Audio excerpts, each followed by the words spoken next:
The mother of all anti-police riots took place here in Brixton, South London, in 1981. Recession had hit the area hard. Half of the black community were unemployed. Brixton suffered from bad housing and poor education, and many of the people that lived here lived a very alternative lifestyle to those that were policing the area.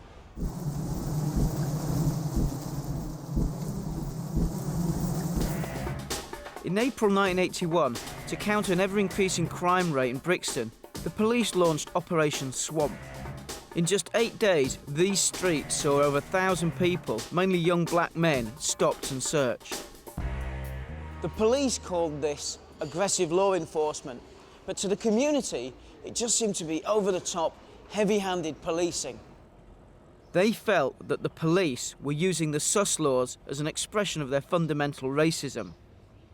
When I used to go to the cinema, I used to have to add another 10 minutes to my journey because I knew that on the way to wherever I was going, I'd get pulled up. And it got so bad that, you know, I'd be jumping out and standing spread-eagle in the street to get as many people to watch as possible so I didn't get thrown in the back of a transit van. If we had an area where, for instance, every person that was robbed reported that the person robbing them was coloured, there would be no point in us searching 50% white and 50% black, because then we're going against the information we've got on the suspects of the crime.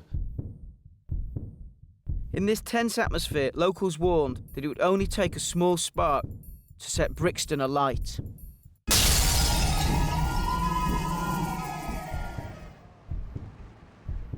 The incident that started the riot happened at 5:15 on Friday the 10th of April.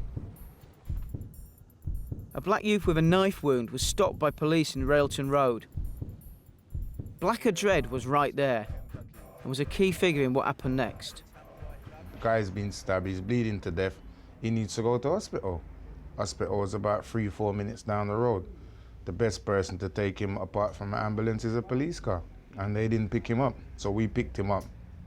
They tried to stop us from picking him up, to take him to a cab, to take him down to the hospital, and all hell broke loose.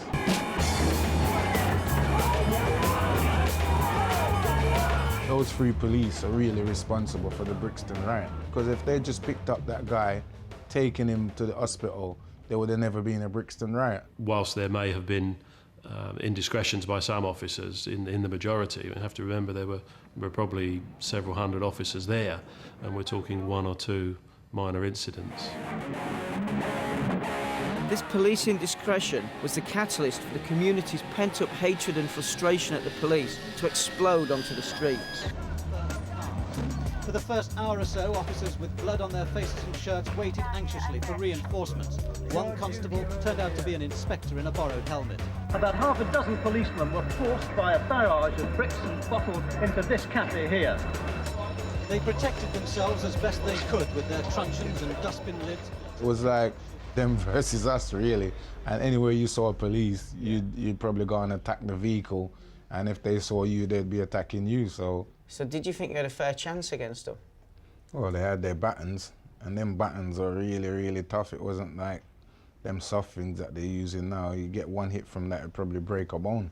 The community had bricks and bottles and stones, and there was a few rebuilding jobs going on around, so there was lots of red bricks.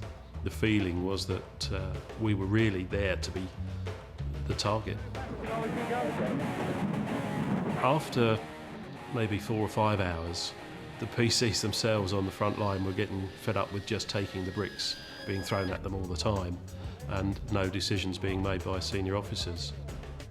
One of the chaps said, "I've had enough of this, let's charge," and several around him did, so everybody else followed.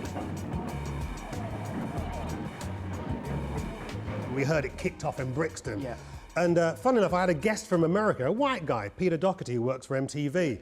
And I'm like, you want to see something interesting? And we literally go down there. I remember we got some beers, got some spliff, sat right in the middle of Railton Road, which was like its epicentre, and spent the day watching the riot kick off. Green van pulls in, the cops are all about to get off.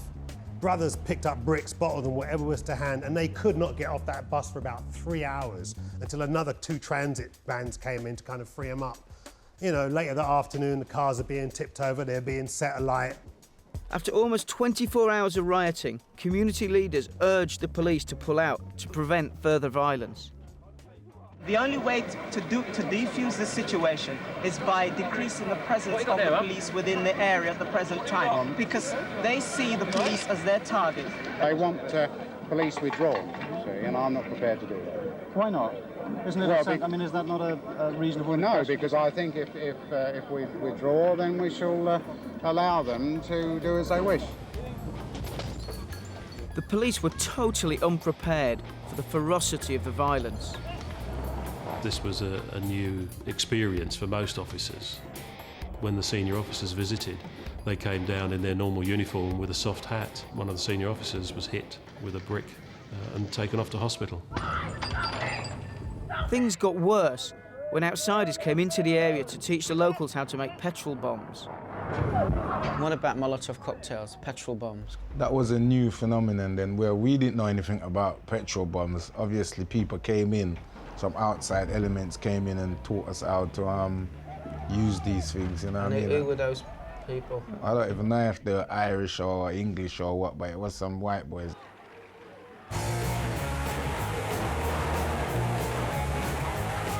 By the Saturday night, the whole of Brixton seemed to be on fire. As the emergency services tried to cope with the carnage, a fire engine was hijacked and the fire brigade withdrew, refusing to return until it was safe to do so. Brixton was left to burn.